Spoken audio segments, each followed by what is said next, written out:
जय जय शङ्कर हर हर शङ्कर जय जय शङ्कर हर हर शङ्कर जय जय शङ्कर हर हर शङ्कर जय जय शङ्कर.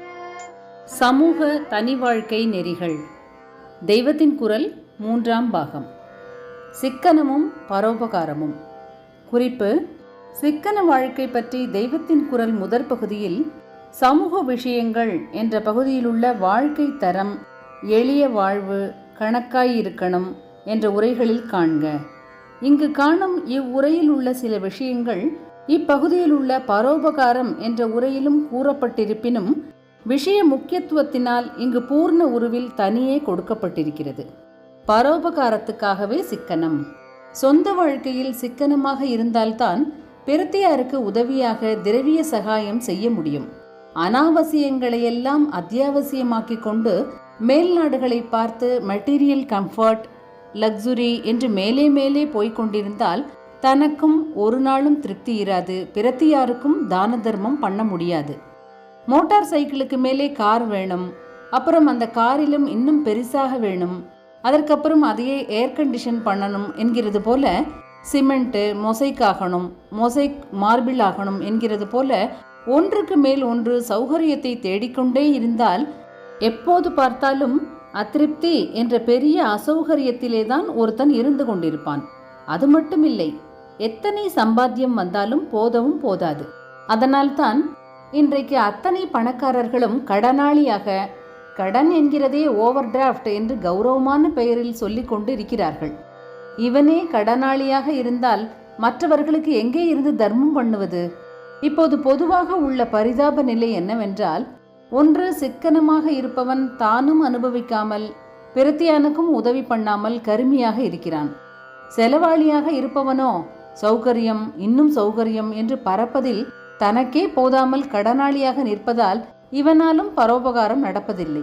பிறருக்கு செய்வதற்காகவே சொந்த விஷயத்தில் சிக்கனமாய் இருக்க வேண்டும் என்ற உயர்ந்த கொள்கையை ஒவ்வொருவனும் கடைபிடித்தால் எவ்வளவோ புண்ணியத்துக்கு புண்ணியம், நிம்மதிக்கு நிம்மதி, எத்தனையோ தீனர்களும் க்ஷேமம் அடைவார்கள். சிக்கனமாய் இருந்தால் ஒழிய இப்போது இருக்கிற போக போக்கிய இழுப்பில் எவனுக்குமே மிச்சம் பிடிக்க முடியாது. அதனால் சிக்கன வாழ்க்கை நடத்தினால்தான் தனக்கு மிஞ்சி தர்மம் பண்ண முடியும். அதாவது எத்தனை சிக்கனமாய் இருக்க முடியுமோ அப்படி இருந்து தனக்கு மிஞ்சும்படியாக பண்ணிக்கொண்டு தர்மம் பண்ணணும்.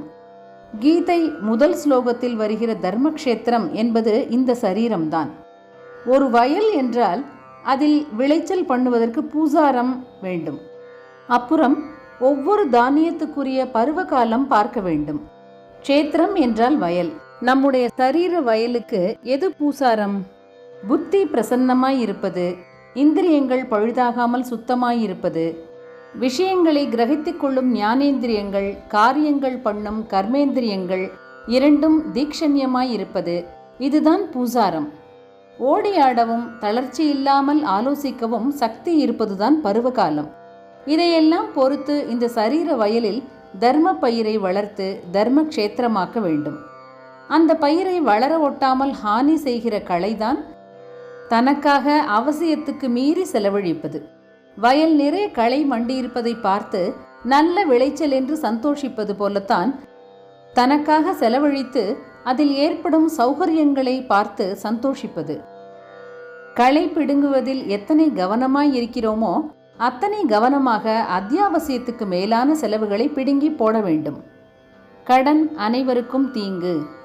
சிக்கனம் தன் சேமிப்புக்காக அல்ல, பரோபகாரத்துக்காகவே என்பது போலவே கடன் வாங்காமல் இருப்பதும் தன் நன்மையை கருதி மட்டுமல்லாமல் பரோபகார உத்தேசத்தின் மீதே இருக்க வேண்டும்.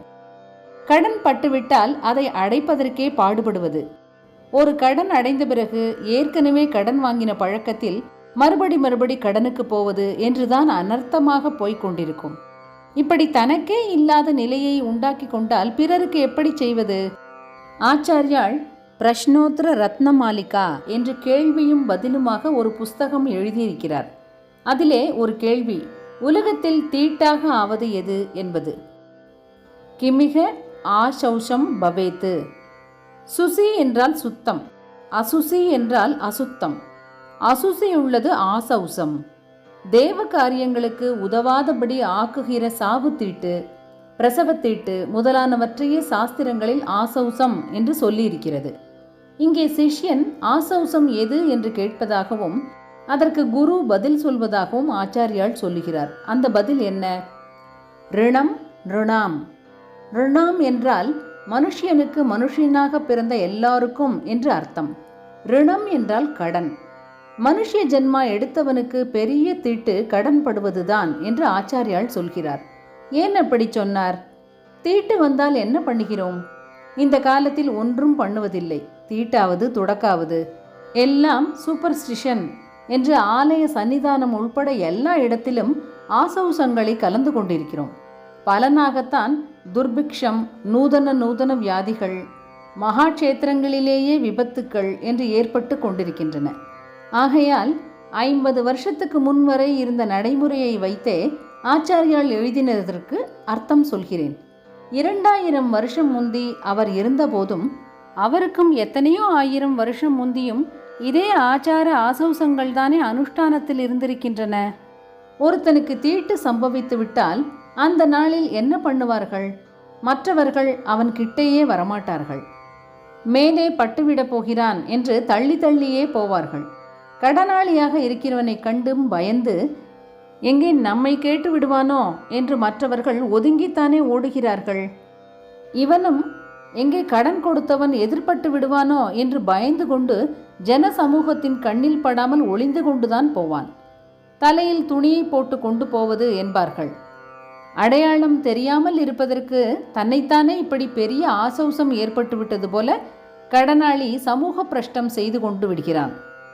ஒருத்தன் கடன் பழக்கம் ஏற்படுத்தி கொள்வதால் அத்தனை பேருக்கும் கஷ்டம். கடன் பட்டார் நெஞ்சம் போல் கலங்கினான் என்று கம்பரே சொன்னபடி கடன் வாங்கிவிட்டவன் கொடுத்தவனை நினைத்து எப்போதும் பயந்து கொண்டு கஷ்டப்படுகிறான். தப்பித்து கொள்வதற்காக பொய் சொல்கிறான்.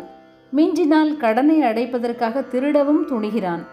கடன் பட்டாரைப் போல அல்லது அதைவிடவும் கடன் கொடுத்தார் நெஞ்சமும் கலங்கி கொண்டுதான் இருக்கும்.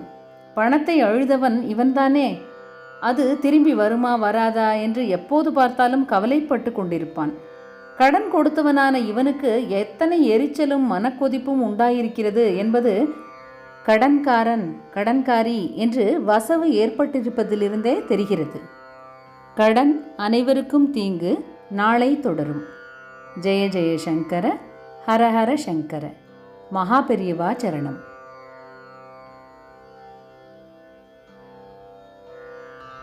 जय जय शंकर, हर हर शंकर. जय जय शंकर, हर हर शंकर. जय जय शंकर, हर हर शंकर.